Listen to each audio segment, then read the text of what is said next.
Le thermomètre indique la température, pas la maladie ni sa cause.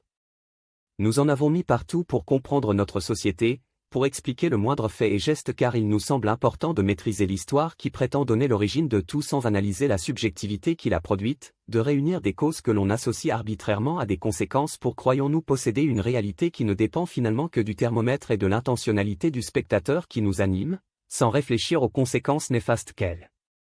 entraîne. L'hystérie a tendance à s'auto-alimenter en paralysant la réflexion, l'analyse et le calme. C'est une étincelle qui peut allumer des grands feux de forêt dévastateurs et consumer le bon côté des choses. Généraliser des faits particuliers, les récupérer pour illustrer une démonstration, ne pas les intégrer dans le contexte global mais dans un espace où une temporalité thermomètre ne fait qu'encourager des hystéries. Combien y a-t-il d'homicides en France chaque année? 948 en 2022, c'est toujours trop. Mais dans le contexte actuel, on a l'impression que le simple fait de sortir de chez soi est dangereux parce qu'il y a eu 2/3 morts qui de toute manière auraient eu lieu malheureusement. Les actes antisémites sont en augmentation, sachant que l'on ne fait pas de différence entre une croix peinte sur un mur et une agression physique autrement plus grave. Pourquoi faire l'amalgame entre des actes isolés d'irresponsables à qui notre société doit apporter une réponse ferme et démanteler les réseaux d'influence intérieure et extérieure qui instrumentalisent ces esprits faibles qui se revendiquent musulmans sans être représentatifs, car il n'y a pas de civilisation musulmane planétaire ni de civilisation européenne mais uniquement des États-nations qui essaient de gérer un bien commun intégré dans un processus de mondialisation réflexive qui doit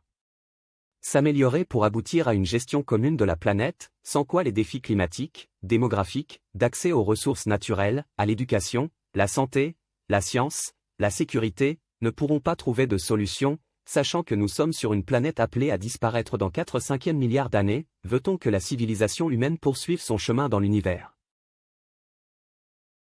La revendication identitaire laisse croire qu'il y avait un passé idéal quelque part ou dans un groupe fédéré par une idée, des habitudes établies par un climat, un sol particulier ou une organisation adaptée à une époque donnée, des traditions plus ou moins réelles qui ne se sont jamais imposées au monde entier parce qu'inapplicables, trop claniques, incompatibles à l'ensemble de la planète, et qu'il ne faudrait pas faire confiance à l'avenir. Pourtant, il y a partout sur notre Terre et aussi celle des végétaux, des animaux et des constructions intellectuelles des idées identiques bien que formulées différemment, elles sont fortes, sages, capables de bâtir un socle planétaire intéressant qui dépasse les religions, la politique, les passions, les communautés, la mondialisation. Il manque juste la volonté que l'on trouve justement dans les périodes troublées.